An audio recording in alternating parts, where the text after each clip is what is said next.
Enfoque, periodismo de opinión.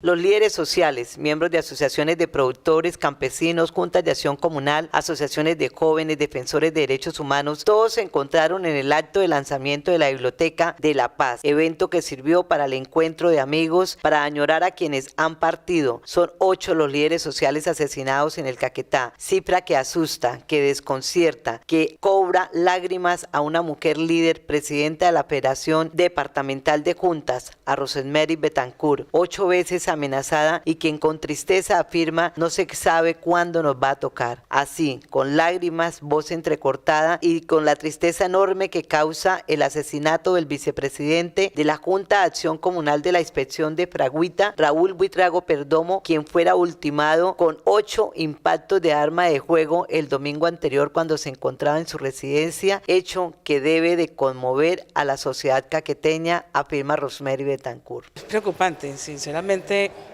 queda uno, al principio se siente uno que no haya que hacer, porque no es solamente la muerte de un nuevo comunal que cae víctima de la violencia que no sabemos de dónde viene, sino que prácticamente culminamos la semana en medio de amenazas, desplazamiento. Tuvimos la semana pasada contados 7 amenazas, incluyéndome a mí y otros, ya no solamente líderes comunales, sino también defensores de derechos humanos. ¿Cómo ha sido su amenaza a la ciudad? No, sencillamente me dicen que me vaya de la región, igual el viernes pasado. Pero finalizamos, hay otro compañero desplazado también del sector de la Unión Penella, que ya le tocó salir. Y finalizamos entonces con la muerte de Buitrago en Fragüita. Entonces es preocupante y ya todos los comunales de los municipios empiezan a llamar preocupados, ¿qué hacemos? ¿Qué hacemos? Porque la situación no está tocando solamente a un solo sector, sino que se ha ido extendiendo mucho más. Entonces uno se preocupa porque no hay garantías, la verdad no hay garantías para quienes venimos haciendo esta labor voluntaria como líderes sociales. Además, qué cosa tan contradictoria, defender o apoyar un proceso de sustitución de cultivos es apoyar el acuerdo de paz, porque eso está dentro del acuerdo de paz. Reunirnos y trabajar por la comunidad en la construcción de los PDs es trabajar por el acuerdo de paz.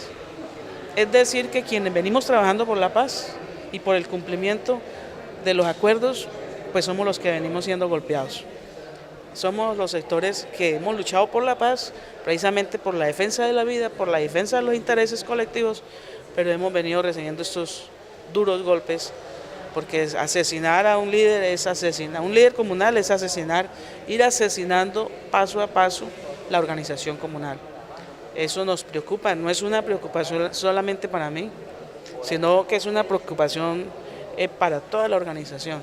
Es decir, usted desde el afiliado a la Junta más chiquita y que queda bien lejos, hasta el que vive acá cerca, le preocupa esa situación, porque uno habla, la gente de Santana Ramos, por ejemplo, en Puerto Rico, que es una región muy distante del sector urbano, es una región que viene sufriendo por el tema de la vía, por el tema carreteable, que quienes luchan allá son los comunales precisamente, ellos han manifestado y no, pues vamos a tener que renunciar colectivamente, y se ha ido manifestando eso, es decir, que acabar con la organización comunal es acabar con quienes vienen luchando por el desarrollo de la comunidad paso a paso, y eso es gravísimo. Le siento la voz y las afirmaciones están muy nostálgicas, se han perdido como los esfuerzos, la fuerza, está usted con las lágrimas no solo en los ojos sino con la voz entrecortada. En esta entrevista, como nunca, llora esta mujer, trabajadora, líder, luchadora, muy conmovida. 4 veces trató de contener sus lágrimas en la entrevista, porque sus lágrimas son no por ella, que es líder del Paujil, presidenta de la Federación de Juntas del Departamento del Caquetá. Ella llora por la indiferencia de la sociedad caqueteña ante el asesinato de los líderes comunales. Nosotros podemos decir mal contados 8 líderes.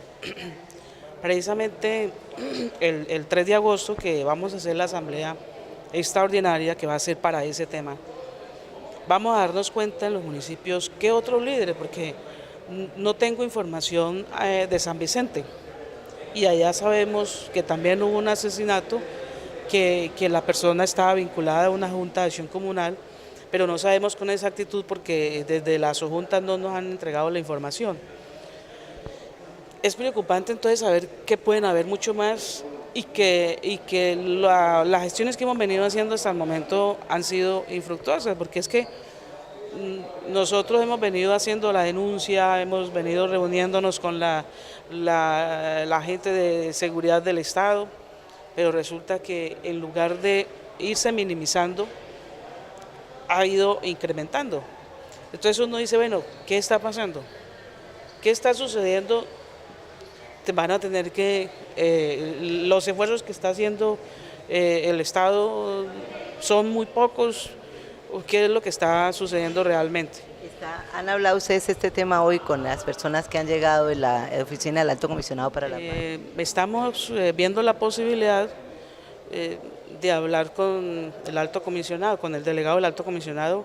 Hemos hablado a través del Consejo Territorial de Paz, a ver si podemos tener un encuentro.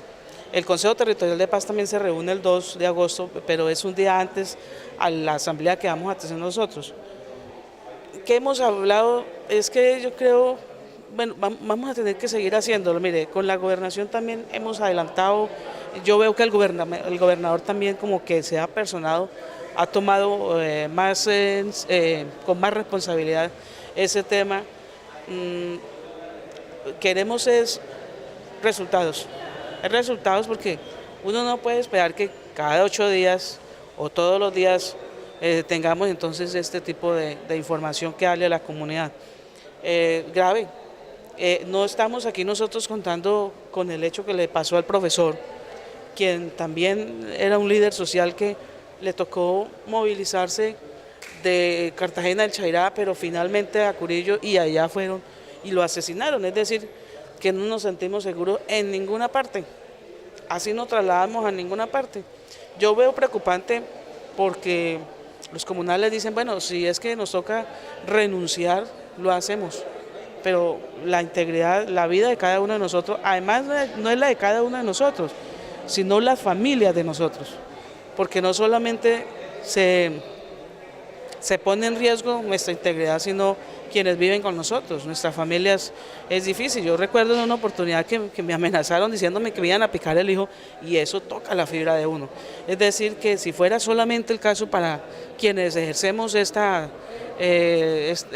tipo de actividades de liderazgo social, pues es muy complicado. Mire, el viernes pasado justamente recibí una amenaza donde nos vinculan a varios defensores de derechos humanos o presidentes de juntas de acción comunal, sencillamente quienes participamos en la misión humanitaria, ¿sí?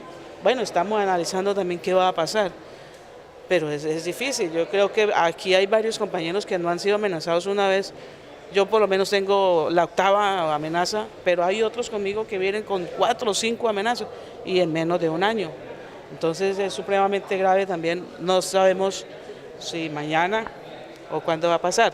Algunos de los que están ahí, porque en la última amenaza que me llega, precisamente hablan de otros compañeros también con los cuales hemos venido siendo amenazados en repetidas oportunidades.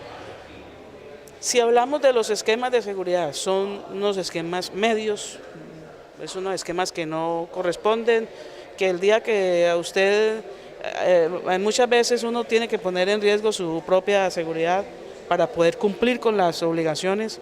Además es muy difícil que el Estado le garantice a cada uno de los amenazados individualmente un esquema de seguridad. Entonces nosotros lo que decimos es, queremos la seguridad de todos. Es decir, que yo me sienta bien, pero usted también, ¿sí? Es decir, que todos podamos sentirnos bien en lo que hacemos. O sea, no falta sino que ahora amenacen también a los medios de comunicación por el ejercicio de sus funciones, o que se atente entonces contra los medios. ¿Y qué vamos a pasar? ¿Qué va a hacer? Yo creo que vamos a tener que movilizarnos y pronunciarnos todos, no solamente los comunales, sino todas las organizaciones, y eso es lo que estamos viendo, es que no seamos indiferentes. Hay una situación grave, es que a nosotros más que todo no nos matan las balas, sino la indiferencia de la gente. Entonces vamos a tener que romper primero con eso, y la indiferencia de la gente, la indiferencia de la comunidad, y vamos a tener que movilizarnos todos, a ver qué va a suceder, a ver qué va a pasar, a ver si quizás quienes vienen haciendo eso, que no sabemos quiénes son, es muy difícil. Cuando estábamos en la misión humanitaria, un campesino dijo, no, es que ahora es mucho más difícil, porque antes uno se encontraba solo con la guerrilla, con la FARC, antes del acuerdo, pero hoy se encuentra con las disidencias, con los chichelimpios, con los Jairo 1, con los grupos que lo amenazan a usted de la cárcel, con los grupos que se hacen pasar por autodefensa o que se hacen pasar por guerrilla, que se hacen pasar, es decir, hay mucho más inseguridad. Y fuera de eso, un Estado donde no está cumpliendo con lo acordado, valga la redundancia, en el acuerdo de paz, como era copar esos espacios donde estaba la guerrilla, donde estaba la FARC en esa época, copar esos sitios para que precisamente no pasara lo que está pasando. Si han dejado de copar esos sitios, tanto con presencia militar, pero mucho más con la presencia y falta del Estado, no hay vías de penetración, no hay escuelas, es decir, que estamos como iniciamos, es decir, que si nosotros como líderes sociales, ustedes como medios de comunicación, no ayudamos los unos a otros para que haya por lo menos el cumplimiento de estos acuerdos, va a ser muy difícil. La indiferencia va a continuar y los líderes sociales, llámense comunales, llámense de la organización que sea, vamos a tener que seguirlos desplazando o llevando al cementerio. Enfoque, periodismo de opinión.